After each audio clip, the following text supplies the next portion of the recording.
I will never forget this scream. It was not from a wild animal. It was from Alma, my sister, tied to a giant tree in the evil forest, calling for help that never came. That night, I learned that the forest has ears, and once you enter, it never lets you go the same. Our village, Amakofi, was quiet that morning.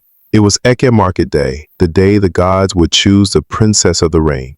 Everyone gathered, drums beat, flutes cried, women danced. Adobe, the daughter of the Igwe, wore the finest beads. Her face shone with pride. Everyone believed she would be chosen. But then, silence fell.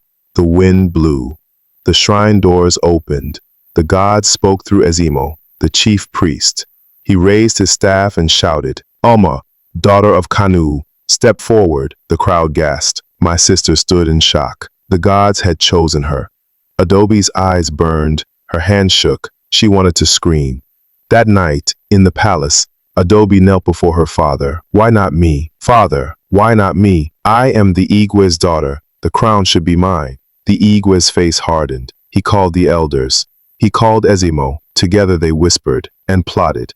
The next morning, the Igwe's men came to our house. They brought gifts. Yam, palm wine, cola nuts, cowries. "Give us Alma," they said. "Let her be the princess of the rain." My father refused. He knew gifts carry poison when the hand is evil. The Igwe grew darker. He sent Ezimo again. This time, Ezimo spoke with the voice of the gods. "Alma must spend 7 days in the evil forest, without food, without water. If she survives, she will wear the crown." My mother fell on the ground and wept. My father's hand shook, but the order of the gods cannot be refused. On Offer Market Day, the elders came. They said Alma was being taken to marriage. My sister smiled, confused but trusting. My mother cried quietly. My father turned his face away. I followed behind, holding Alma's hand. But when we reached the stream, Ezimo turned. "Leave, go back." Only the girl moves forward. They dragged Alma. They tied her to a tree in the evil forest, and I heard her first scream. I ran. I ran faster than the wind. I ran to Ijele,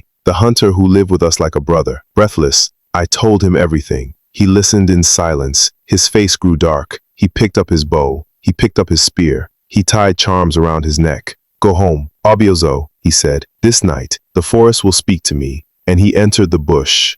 Drums grow louder. Owls cry. The wind whispers. The forest was not quiet. The trees leaned like bent men. The roots crawled like hands. Shadows moved without bodies. Ijele walked deeper. A baby cried from the dark. He bent down, but the baby turned to smoke. A woman appeared, carrying food. Her face was smooth, with no eyes, no nose, no mouth. She stretched her hands. Ijele raised his spear. She vanished. Footsteps followed him, but when he turned, nothing. Alma was tied to the tree. She was thirsty. She was weak. Spirits circled her, laughing.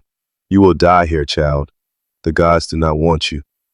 She cried. She prayed. She sang, "O gods of the rain, hear me. Do not let my spirit die in this place. Do not let the forest eat me." The wind carried her voice, but only the spirits answered, and the night grew colder. At last, Ijele found her. She was pale. Her eyes were closing. But then, the ground shook. Ezimo's curse appeared, a giant snake, taller than the tallest tree, with glowing red eyes. Its hiss was like thunder. Its tongue dripped poison. Ijele shouted. He raised his bow. The snake struck. The spear flew. The ground broke. The battle raged. Ijele chanted Hunter's words. The forest echoed. "Kidi Abere, the gods are merciful." With one final strike, Ijele drove his spear into the beast's eye. The snake screamed and vanished into dust. Oma was free. Ijele carried Oma in his arms. The sky roared. Thunder cracked. And for the first time in years, rain fell. Spirits bowed before her. The forest grew calm. Oma was the true princess of the rain. Back in the village, the Igwe trembled. Adobe screamed as thunder struck their palace. The gods cursed them both. Oma returned, wearing white cloth, her head crowned with leaves of the forest. The people bowed. She sat on the throne. And me? I still remember that scream. That scream that woke the forest. That scream that still follows me in my dreams.